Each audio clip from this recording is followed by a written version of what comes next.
Hi, we are here in the office again with the marriage maintenance mechanic, where I am Cortne, the master relationship mechanic, and today we are going to talk about staying connected. One of the sayings that's very popular out there is absence makes the heart grow fonder. Have you ever heard that and really thought about it? When you're not together, you really think about somebody the most, but that's not when it should be. You should really enjoy the company of the person that you're with at the time that you're with them, because time is not promised. Okay, so not to get distraught, I told you we're going to talk about absence makes the heart fonder, because we want to talk about staying connected. And always in a relationship, I like to talk about a relationship more than in a perspective of just you and your spouse, because there are people out there listening who are not necessarily married, but they're in a relationship first off with God, and they're in a relationship with themselves. And we want to make sure those two relationships are definitely healthy relationships and thriving relationships as well. Because if you have your relationship with God and yourself together, when you are in a relationship with someone else, the connection is that much better. So, being brief, because I know you all don't like to listen to these things very long, I do have a point. And my thing about staying connected, because if we use that rule of absence makes the heart more fonder, that's sometimes how we deal with our relationships with God. We stay absent. We're not in fellowship with Him. We're not in communication with Him until we need Him. And unfortunately, that does not work when you're staying disconnected from somebody and you hadn't spoke with them in a long time, but you expect them to show up on your behalf to help you. And that works for God. So just like you need to stay connected with God in reality to make sure that He has your back at all times, you need to make sure you stay connected with yourself, because a lot of times we aren't connected with ourselves and we don't have our own backs. We're not able to encourage ourselves and move past and move through the things in life, and we stay stuck in a place. So that creates so we can be a healthy partner when we're in a relationship with someone else, and make sure that we can do that. And I say that because speaking from experience, of course, I mean, if you all didn't know, my husband was a truck driver, so he is absent quite a lot, but we absolutely stay connected. My first relationship, of course, is with God. And with God, I have this Bible I like to read. It's called Women of the Bible. And one of the first things in the Bible is, of course, Eve's relationship with God.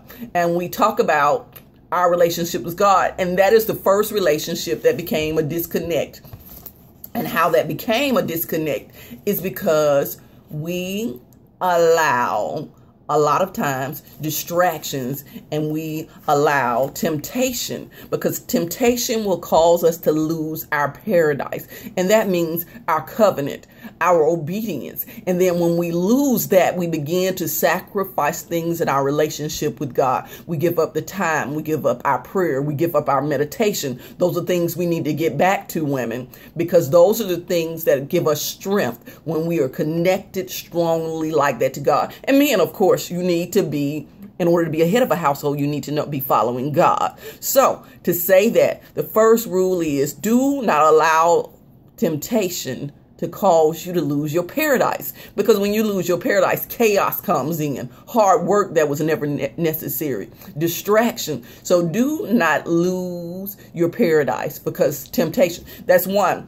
Because first you lose yourself individually, then you lose your relationship with God. Those are the things that happen. But then another Bible that I love to read is Couples of the Bible. You say, well, okay, well, I read the first Bible so that I have my connection and communication with God and know what I'm supposed to do as a woman of God.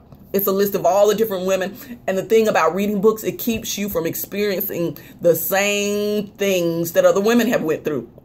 It gives you a roadmap of the detours that you need to avoid. Okay, from the next Bible is Couples of the Bible. I jump into that because that draws me closer to God, and plus it draws me closer to my husband at the same time. Because in this book, talking about that same woman, Eve, that same temptation that caused her to lose her paradise with God, it caused her to lose her intimacy with her husband. So in the first Bible, it talks about how we lose ourselves, how we lose our connection with God. But then our couples Bible teaches us how not to lose our connection with our spouse. So make sure that you find word that helps you strengthen your relationships, because it's all about reading and getting into the word, because it truly is studying to show yourself approved. And it is about actually putting yourself in a position so you can have fellowship and meditation with God that's healthy. So basically today, what I want to leave you with, temptation will cause you to lose paradise. But how you prevent temptation? Stop dialoguing and debating with the devil when you know those are not the things that God told you to do. That means that is no longer obedience. It's no longer God's will, because you don't have to debate with God's wills. You don't have to dialogue with anybody about God's will. When God told you to do something, there is no sacrifice in it that he requires. If you become obedient, then you don't have to make the sacrifice, because when you are disobedient and we allow temptation in, as you know in this, we lose our paradise. And we have to sacrifice things individually, and we have to sacrifice things in our relationship. So my final thing at the relationship service station from Cortne, the master relationship mechanic, I want you all to thrive and journey through this relationship very successful. So the idea is to get you from good to your best relationship. So grab a tool and write it down, and remember, don't allow temptation to come in. So don't dialogue and debate with the devil today. Keep God's voice in the forefront of your mind. Have a good day.